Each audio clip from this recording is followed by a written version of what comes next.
Hello and welcome to the BrotherlyGame.com Roundtable. I'm Matt Ralph, editor of BrotherlyGame.com, and I'm joined by three special guests this week. It's MLS Cup week, and the Union are not in MLS Cup, so we're not going to be talking too much about the Union, but I am joined by some colleagues at a couple of SB Nation sites that will be covering the MLS Cup final very closely on Saturday. We're going to go around and introduce ourselves. We also have a friend here from Brotherly Game. So we're going to start. Mark, we'll start with you, the defending champions. Why don't you introduce yourself? Hi, I'm Mark Kastner. I guess the assistant editor at Sounder at Heart with Jeremiah O'Shan. It's just another game for us Sounders fans, I guess. 4 in the last 5 years. I take it from our conversation off air that being a Sounders fan is going to be kind of unpopular here, so I guess I got to gloat a little bit. Great. Well, thanks for being here, Mark. It's good to have you. Yeah, of course. Yeah, thanks for having me. I'm Patrick Murphy. I am, I guess, also the assistant editor at Massive Report. And obviously the crew are not as familiar with the MLS Cup final. Been there. This will be the second time at Mafre Stadium. The last time did not go so well from a crew perspective. Though ironically, the man who led the Portland Timbers at the time is Caleb Porter, now the head coach of the crew. So, that's an interesting dynamic that I'm going to write about this week. Also, Darlington Nagbe, who was very involved in the second goal, is now on the crew. So, kind of some interesting dynamics there. But cool moment for the crew to host a second MLS Cup. Obviously, there's storylines with the last final that can be held at Mafre Stadium and things like that. So a lot of interesting things going on in Columbus from a crew perspective right now. I'm Amit Mallik. I'm a contributor at the Brotherly Game. Union fan, cover them a little bit this year, and also chip in as much as I can with the United States men's national team. Been following them, everyone follows them, but been following them pretty closely for the past few cycles, and some big names on both sides in this one. And the MLS has had a really good year for the national team, and just interested to see, how it shakes out. And two really good franchises right now in the MLS, and obviously a lot of legacy at stake for Seattle. And, I think it would be really impressive for Caleb Porter and his legacy, and then a lot of marquee players on that team as well. So really, really looking forward to, I just think we got two really good teams in this final. Yeah, and obviously the Union, kind of crashed out of the playoffs early this season. They're from the get-go, after the big shutdown, there were a lot of questions about, would we get to this point? Would we finish? MLS is back. You had teams like FC Dallas, Nashville being sent home. In terms of just like how you feeling like that we're at this point now where, barring some unforeseen thing at this point, that we're going to get to play an MLS Cup, and that we've been able to kind of get through a season of MLS in spite of all the adversity that has happened to everybody. Yeah, I'm not a huge fan of league propaganda, but, Don Garber said it well. The MLS is the only league that did a bubble tournament, came back, played in home markets for regular season, and was able to do that throughout the postseason, and will be able to do that with the final being played in Columbus. So I think you have to tip your hat to the MLS for being able to pull it off. We know how hard it is and how much you can't take anything for granted in the COVID era. So we've had a really successful playoffs. There's been bumps along the way this season. The playoffs have gone pretty smoothly, and the fact that, we've had entertaining playoffs and we're getting two great teams, like I said, I think you have to give credit where it's due, and both of these teams have managed it about as well as you could have this year. So thankful as an MLS fan, and, you look around the professional sports landscape, it could be a lot worse. So they've done a pretty good job, and I think you just have to be happy we're at this point and excited to kind of close out this season and get it done with, who knows what's going to happen before the start of next year. Pat, covering this team, what's it been like for you, kind of coming out of the shutdown, going, the MLS is back tournament, and then sort of seeing, initially how, really how dominant their defense was. I mean, not conceding goals, beating the Union twice. Certainly those two games were big games for them this season, preparation for the playoffs. What's it been like for you to kind of cover this team this year and everything they've been through? It's been weird, and I think anyone who's probably covered sports this year could say that. But just the way that things have gone, everything on Zoom, not being around the team as much as I normally would have been, has made it difficult for sure. But it's also been fun to see this team start off real well.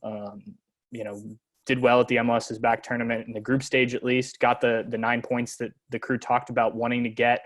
That was the main focus of going down there. Caleb Porter was very adamant that, it was about setting themselves up for when league play returned. And then anything after that was extra. And they did that. And then coming back, as you mentioned, some strong performances. I think the Union was really the only team they played until they played Orlando at the very end of the year that was, a real contender, I guess. Just, the way the schedule worked. I mean, they played FC Cincinnati 4 times. Let's just be honest about that. So, it was interesting, and also trying to determine, like, how good is this team actually?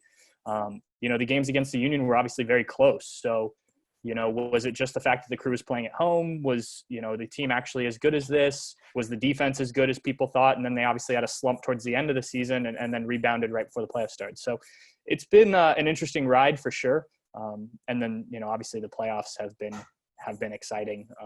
The defense has kind of turned itself back on after some bumpy performances. And, that's kind of what they've ridden to get to this point. Mark, what's this year been like? I mean, this is not, like you said, this is a kind of become a familiar thing, watching Seattle get to the MLS Cup final. What's it been like this season with everything that's happened? And, what is it about this team that they were able to, make it this far despite really being, basically, minutes away from getting knocked out of the competition in the semifinal? Yeah, so I think there was expectations set before the pandemic this year, because that's when the season technically started, all the way back. For the Sounders, it was all the way back in February with the Champions League. They wanted to win the Champions League. All the signings that they made in the offseason with João Paulo and Eimar Gomez-Andrade was aimed to bolster the team to win the Champions League, and they didn't do that. They got knocked out in the quarterfinal at home, and it was seen as a big failure. Nicolas Lodeiro was hurt for that. He also didn't play in the first 2 regular season games to begin the season. And so on March 7th, when they drew with the Crew, which happened to be the last MLS game before things got kind of shut down, there was kind of this feeling that, like, maybe 2020 is a missed opportunity for a lot of reasons. Obviously, a pandemic happens. We don't play soccer for 4 months in this country, and we don't really know what to expect from the Sounders. And you get to the MLS Backers tournament, and I think a lot of Sounders fans were just kind of disinterested with the whole idea of kind of this tournament in Florida that, really detached from the team. There's obviously concerns about, players testing positive for COVID, even more so because FC Dallas was originally in the Sounders group, and then MLS had to do some kind of creative reseeding with the Chicago Fire. So, and then of course that tournament just did not go very well for the Sounders. They lost. They drew 1 game. They lost the second game, and then they beat a Vancouver team that had like a 16-year-old or 17-year-old in net. So, and then they crashed out in the knockout round with LAFC. So, following that tournament, I think I was certainly pretty kind of just kind of riding off the year, basically, and not expecting, a little bit disappointed, but also just not expecting a lot from this team. And it wasn't until they came back and started playing games in home markets that I think myself and kind of the rest of the fan base were reminded that this team is actually very good. And they won MLS Cup last year. I think they're a better team this year, certainly in terms of like top to bottom on the roster, maybe not necessarily results, but yeah. And they, as Pat said, Columbus had to play Cincinnati 4 times. We had to play, the Sounders had to play the LA Galaxy, which were a mess. They had to play the Portland Timbers a lot. They had to play LAFC. They had to play San Jose. They had to play some really good teams in the regular season to get into the position that they got into. And there were some disappointing results along the way. Losing to Portland at home is never fun, even if nobody's there. Losing to the Colorado Rapids wasn't great, but Brian Smetzer and Garth Lagerwey keep saying that this is a championship team built to win championships, and here they are. Maybe, that game on Monday night wasn't necessarily how they drew things up, but, Brian Smetzer said after this game that this is a locker room full of winners, and they really, really want to provide something to the fans,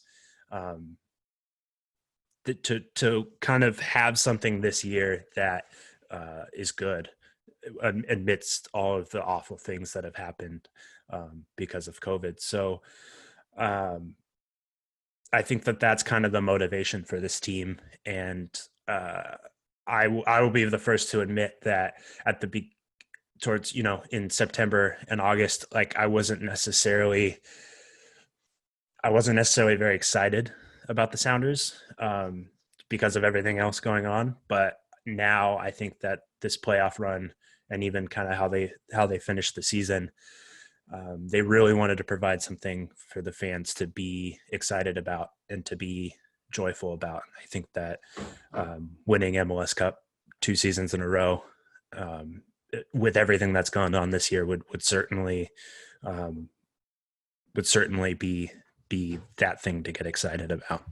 One of the things I was thinking before coming on with you guys is like, I have no one's really watched the league that much this year, because if you follow a team, there's been so many games, it's been hard. So the playoffs have actually been fun to see other teams. Like I was looking up rosters while watching games, because so many teams I haven't seen even play once, because the Union, every team, no one played West Coast teams after the shutdown and after MLS back. So, you kind of were not really in a state of watching the league. And now I feel like it's the semifinals certainly, and now the final that, the neutrals among us can kind of watch and see, oh, this is a final. These are 2, really quality teams that have made it.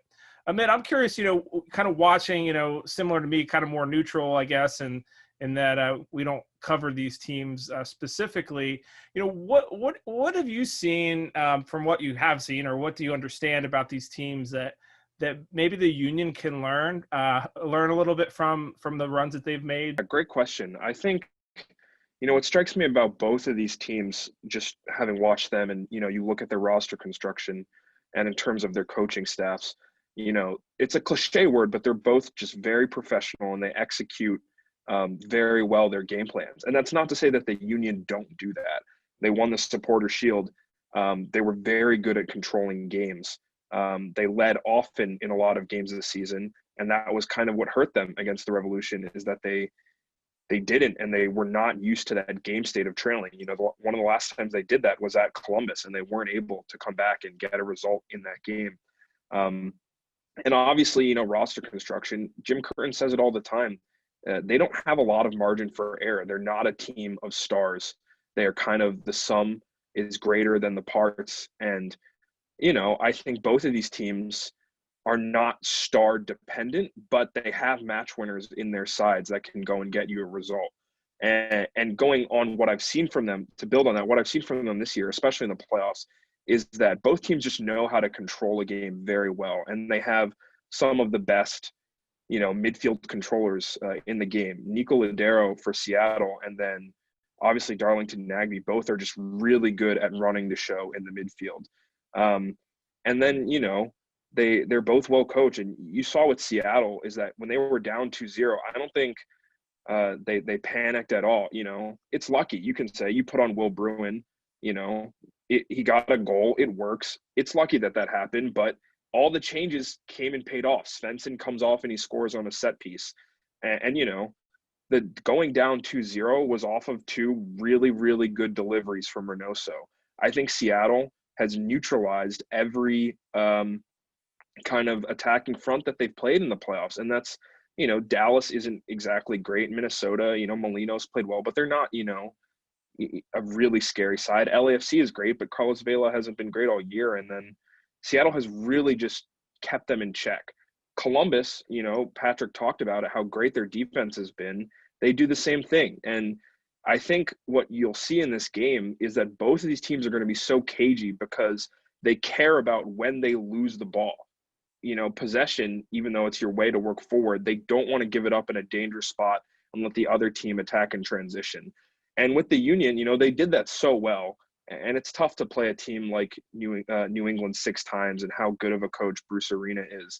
But that's what they fell short in. And going back to what the original purpose of this question was, is that they were just sloppy in possession. They gave it up in dangerous spots. And Carles Gil and Gustavo Bo really just made them pay. And these two teams that, we're going to see this weekend won't do that. And if they do, the attacking talent is good enough to make them pay. And what I'm most interested in is to see if Gyasi Zardes can make the Seattle backline pay, because their center backs are not that good. The team organization is excellent, and they're protected by really good central defensive midfielders. And I think it's not going to be an open game in that sense. And both managers are going to be really careful. And I think that's why they got here. And so it's going to be a little tense. And it's not that the Union couldn't do that. They just kind of got blindsided. And that's what happens in the playoffs. And you just, any moment can change it. And so I think that's what also both of these teams will do well. When the game state is altered, both managers will not hesitate to be flexible and to really do whatever they need to chase the game. So I think we're in for some really high level, adjustments on the final. When I look at these two rosters, I see a lot of experience, postseason experience, just players who have kind of been, the regular season's one thing. There's regular seasons all over the world, wherever these players are coming from.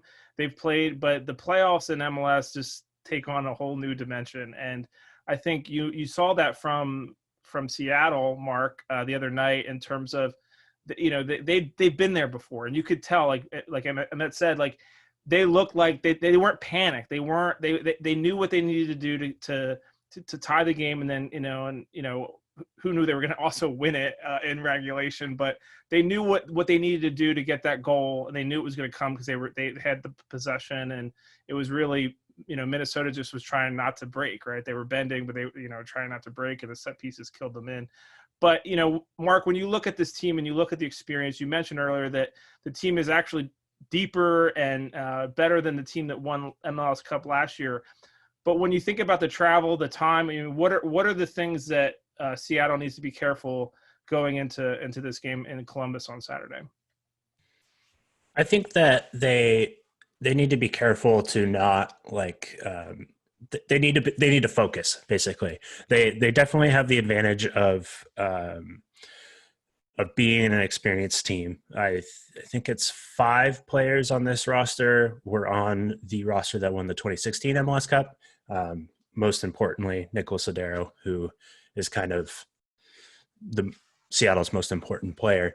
And obviously a ton of players from last year's championship team. But with a game like with a win like they had over Minnesota, it's we were talking off air before we recorded, like, you just kind of wish that was the last game because it was so emotional. It's certainly the most important comeback in Sounders history, given the stakes that were at play there. So I think if this team focuses on what's got them to where they are, and maybe not necessarily focus so much on that Minnesota match, because I think they actually played really well. If the scoreline is 3-2 and the goals come, not all after the 80th minute like they did, I think neutrals and yourself are probably saying, yeah, okay, maybe that's a fair score for that game. especially with how Minnesota scored. So, Columbus is an identical, at least from what I've seen from them, is they're a really similar team to Seattle. Like Amit was saying, they like to control possession. They have dangerous wingers. They have a dangerous number 9. They have a solid defense and a good goalkeeper. That's exactly what Seattle has.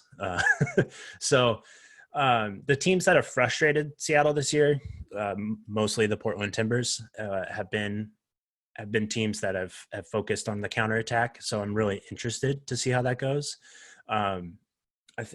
One more point to the focus aspect of this game. I think you saw, especially kind of after the second goal that Minnesota scored and before Will Bruin came on, Seattle just kind of, you saw that frustration setting in, and that's happened a few times this year where they kind of abandon their game plan a little bit and, get frustrated and start forcing the ball and, give up a half second sooner on the run instead of, kind of putting your full effort out there. So I think that they need to focus on their game plan and if things go wrong, not to stray too far away from a winning game plan, which has gotten them to the final and has won them previous championships. Pat, this is such a big thing for Columbus, right? I mean, obviously you're not going to be able to have a full stadium. In terms of, when you look at this, the way this has kind of come down to this, the history of this team being a MLS original, the whole saga that you guys have been through there in Columbus with the attempts of an owner to move the team and rip that history out of the heart of the city. What's this mean, and what's it been like to kind of see the sort of the as low as a team can go without actually being taken away to now getting to host MLS Cup final? Well, first, I think there will be a few games at least next year early on at Mafre, because it's going to become their practice facility, so it's not going anywhere really. It'll change, but so that's something that's been thrown around a lot by fans here, is this is the last game, and it probably won't be because they're not opening the new stadium till July and they don't want to do the whole play the first few months on the road type of thing. But to answer your question, yeah, I mean, the last few years have been crazy. In just, you're under Greg Berhalter. The team is doing well, made a final in 15, obviously. Didn't have a good 16, didn't make the playoffs, but 3 out of the 4 years we're in the playoffs and things were going the right way. And then obviously in 2017, late in the year, the news comes out about potentially moving the team. And there'd been a little, under the surface talk about that. There were rumors at one point that they may move to Vegas, and I don't know if that really was anything. But like people that were really close to the team, and I don't just mean like people that cover it, but like there were some fans that had heard speculation that Precourt wasn't exactly happy with everything in Columbus. And he did nothing to make it a better situation. I just want to say that. Yeah, I mean, to then go from that to the whole Save the Crew movement, which was a unique grassroots thing. And I think even if it hadn't succeeded, is still a pretty cool story that fans were able to, create this thing that bonded a soccer world. There were contributions from people in Europe. There were Save the Crew banners and flags and stuff at European soccer games. And that was just crazy to see, people reaching out to them and all that. But then to spin it forward and Caleb Porter comes in, and obviously there's the whole storyline there with 2015, and last year was very poor as they tried to transition. But as the season went on, you could see signs of progress as new players came in. And so there was certainly optimism about this year coming into the season, but it wasn't, well, from the fans' perspective, I think it wasn't that this team's going to go and win MLS Cup. It was, this team will be better, should contend for a playoff spot. If you ask the team, I think they thought they had the talent to contend, and they certainly say that now.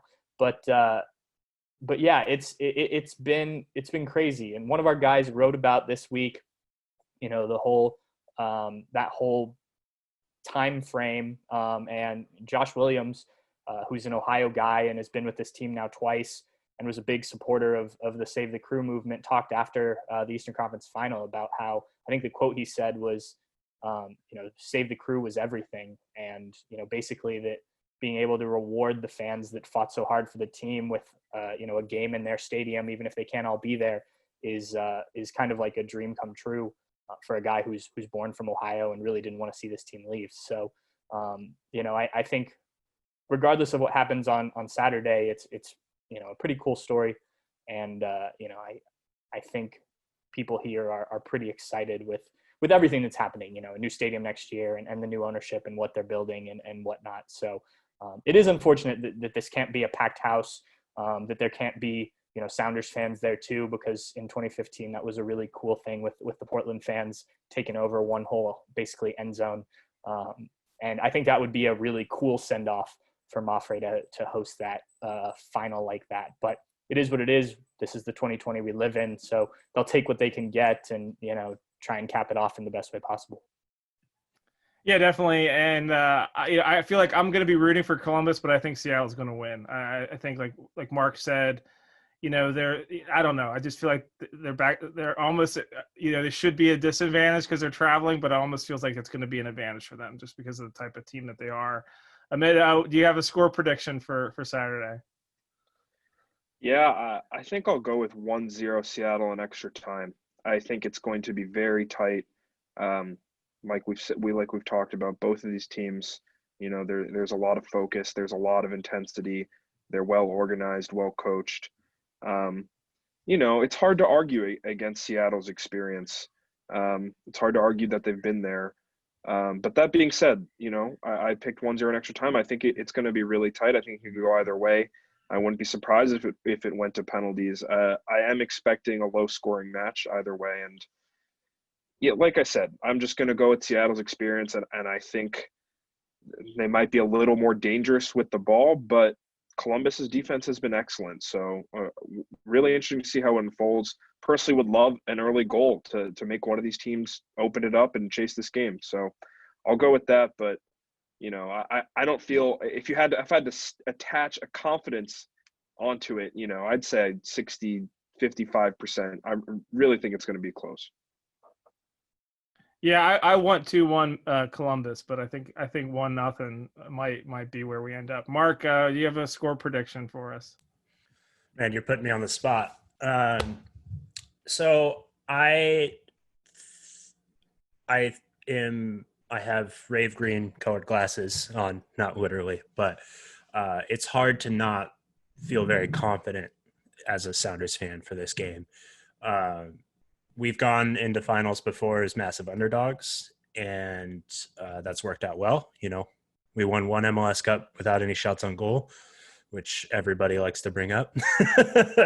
Although I don't think that that's really relevant in any final, but hey, it's, I guess, something that people want to make jokes about. So go ahead. But we got the trophy at the end of that one. So, and then we've gone into finals as favorites last year, even though Toronto was a very good team.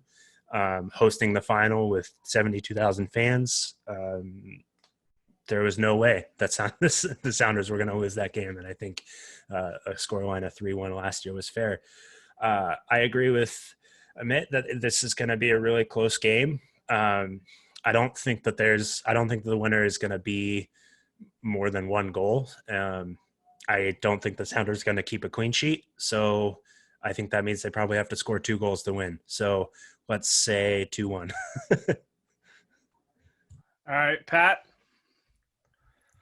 Man, I hate to do this to the crew, many crew people listening, but I also think Seattle is going to edge this one out. I think you look at the odds, and MLS odds are weird, right? I mean, it's hard for odds makers to judge a sport they probably don't follow that closely, but everything I've seen has been pretty close for this one, and I think I'm going to echo what you guys have said. I think ultimately Seattle is the been there, done that. The crew are trying to get on that level on a consistent basis, and I think reaching this final is maybe even a step ahead of where they should have been. I think if Toronto or Philly made it, I think those would have been really tough games. The crew didn't win a game on the road this year. I mean, just think about that. So if they had gone to, well, I mean, they won in Orlando at the MLS's back tournament, but they've only won in 2 stadiums all year.